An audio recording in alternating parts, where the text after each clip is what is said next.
Assalamualaikum warahmatullahi wabarakatuh.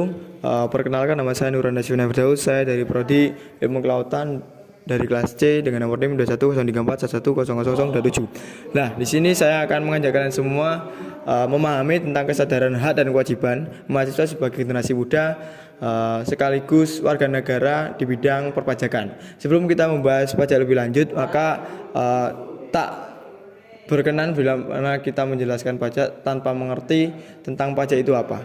Oke, saya akan jelaskan sedikit dari Undang-Undang KUP nomor 6 tahun 1983 dan Undang-Undang nomor 16 tahun 2009. Pajak ialah kontribusi wajib kepada negara yang terutang oleh orang pribadi atau badan yang bersifat memaksa berdasarkan undang-undang dengan tidak mendapatkan imbalan secara langsung dan digunakan untuk keperluan negara bagi sebesar-besarnya kemungkinan rakyat. Pajak sendiri merupakan sumber penerimaan negara yang menyumbang sekitar kurang lebih 82,5% dari seluruh penerimaan negara.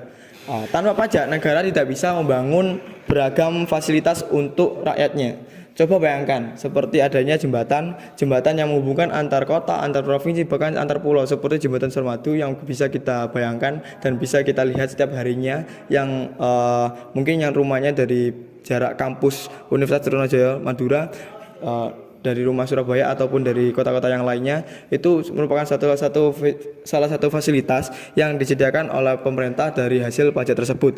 Dan ada lagi fasilitas yang lain seperti fasilitas pendidikan yang memiliki beberapa program-program seperti program Indonesia Pintar, BOS, bahkan beasiswa yang mana akan tersalurkan, akan diperuntukkan untuk masyarakat atau rakyat-rakyat yang kurang mampu. Dan ada juga dari fasilitas kesehatan, yaitu seperti kartu Indonesia Sehat.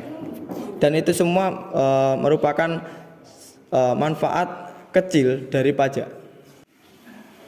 Adapun pajak, manfaat lebih besarnya lagi bagi negara, ada juga manfaat pajak bagi negara, yaitu yang pertama mungkin untuk membiayai anggaran belanja negara. Yang kedua, untuk membiayai pengeluaran reproduktif yang berdampak langsung pada masyarakat, seperti misalnya subsidi usaha atau program-program pengairan sawah ataupun program-program yang mana itu membantu pedagang-pedagang yang ada di desa-desa kita supaya bisa lebih terjamin lagi. Terus yang ketiga yaitu pajak untuk membiayai pengeluaran yang bersifat tidak self liquidating, misalnya tentu seperti objek rekreasi. Yang keempat yaitu pajak memiliki manfaat yaitu untuk membiayai pengeluaran tidak reproduktif seperti infrastruktur, pertahanan, lingkungan hidup, budaya, pemilu ataupun keamanan negara. Nah, jadi pajak yang sudah kita bayarkan kepada negara akan dikelola lagi oleh pemerintah yang tentunya digunakan untuk kepentingan dan kesejahteraan masyarakat, bangsa, dan negara itu sendiri. Jadi coba bayangkan, sekian persen dari penghasilan yang kita bayarkan untuk pajak akan menjadi manfaat untuk seluruh masyarakat Indonesia loh. Secara tidak langsung kita juga sudah membantu sesama loh. Luar biasa kan? Namun realisasi untuk penerimaan pajak itu sendiri masih jauh dari target. Ini semua karena tingkat kesadaran pajak yang rendah. Hal ini dapat terjadi di kalangan masyarakat, terutama yang terdapat di beberapa desa pelosok atau daerah-daerah yang terjangkau oleh masyarakat kota.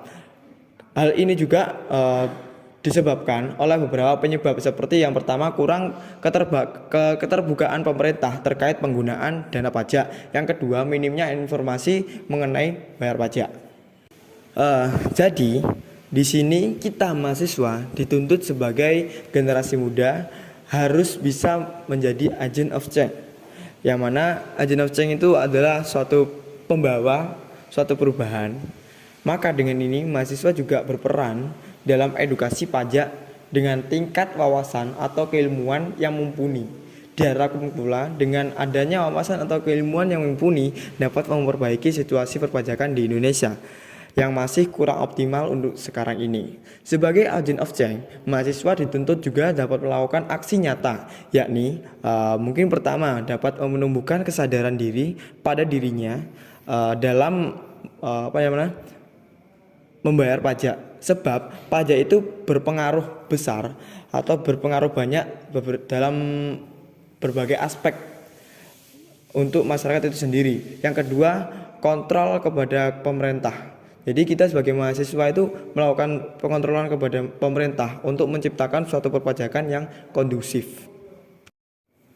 Yang ketiga, sebagai mahasiswa itu sebagai fasilitator. Dengan ini, mahasiswa juga dapat memberikan edukasi kepada masyarakat sekitar ataupun generasi muda yang ada di lingkungan kita saat ini mengenai pajak dengan mengadakan berbagai seminar, talk show atau hal-hal yang lain yang bisa mewujudkan suatu pemahaman kepada mereka tentang perpajakan. Jadi, pajak merupakan suatu ujung tombak untuk pendorong suatu negara dalam kemajuan negara tersebut, sehingga sudah selayaknya sebagai warga negara yang baik, yang taat untuk membayar pajak, dan membayar pajak itu sangatlah penting. Dengan membayar pajak, kita itu sudah mewujudkan suatu kewajiban kita sebagai warga negara. Kewajiban membayar pajak juga tertera pada pasal 23A di Undang-Undang 1945. Maka, bangunlah negeri dengan membayar pajak, dan banggalah untuk membayar pajak, karena orang bijak ialah orang yang taat membayar pajak. Maka dengan ini saya sampaikan, ayo bayar pajak. Sekian, terima kasih. Bila ada salah kata yang telah saya sampaikan, saya minta maaf. Akhirul salam. Wassalamualaikum warahmatullahi wabarakatuh.